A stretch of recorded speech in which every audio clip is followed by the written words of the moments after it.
At an evening meeting on April 20th, the discussion drifted to the issue of our political divide.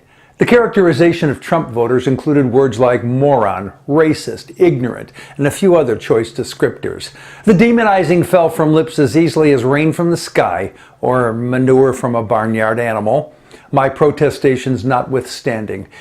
It's just a guess on my part, but I don't think character assassinations will be anything but destructive. This in a time when more than ever we need to come together to solve perhaps the largest accumulation of Gordian knot challenges we have faced.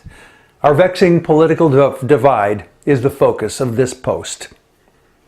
Ezra Klein and Alvin Chang did a report on the issue of political identity, our political divide, for Vox, entitled Political Identity is Fair Game for Hatred, How Republicans and Democrats Discriminate. There's a link in the written blog. They found what you already know to be true, that we politically polarized Americans seem to be unable even to talk with our neighbors who hold political views different from our own. People are even selecting where they will live based upon whether the neighbors are politically aligned with them. And woe be to a daughter or son who marries someone with membership in the other political party. The dysfunction we see among politicians is exaggerated because we tend to elect zealots. However, we're not doing a very good job ourselves of even tolerating our other party neighbors, much less loving them. Indeed, we seem to be in an age when othering is not just accepted, but is encouraged. In my pal Brian Muldoon's book, The Heart of Conflict, he identifies what he sees as the fundamental reason people are so often unable to talk about differing religious beliefs without the conversation devolving into conflict. He says that it's because any challenge to our fundamental beliefs challenges our sense of identity, and that shakes our tectonic plates. So we go into fight or flight mode the same way our caveman ancestors treated threatening saber-toothed tigers. It appears that our political views have reached the same kind of base of the skull level. As Klein and Chang write in their article, quote, rising political polarization was showing something more fundamental than political disagreement. It was tracking the transformation of party affiliation into a form of personal identity that reached into almost every aspect of our lives. Close quotes. It seems to me that invites fight or flight into arenas where there are no actual mortal threats.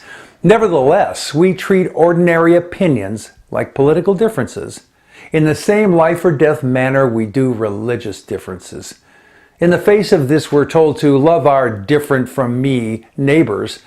That's a tough assignment for we human beings. Nevertheless, that is the assignment.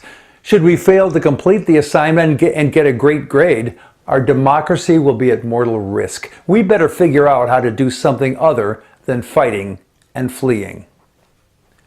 In other news, House Joint Resolution 48 is what we need. It's what I've been calling for in my presentations to groups all over the country since that dark January day in 2010.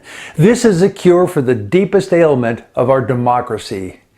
HJR 48 is a bill to reverse the tsunami of corporate and fat cat cash in our politics that was unleashed by the disastrous Citizens United decision. The bill currently has 23 co-sponsors. That's where you come in. Call your representative now and request that she or he co-sponsor this critically important bill. Do this even if your representative is already a co-sponsor. They need your support for this. To find your rep's phone number, go to house.gov and enter your zip code in the box in the top right corner of the page. Then pick up your phone, dial it, tell the nice staffer who answers that you are a constituent and you want your rep to co-sponsor HJR 48. Do it now, and we'll slay this mother of our political dysfunction. Finally, we have a whole new level of stupid coming from Washington, from the root.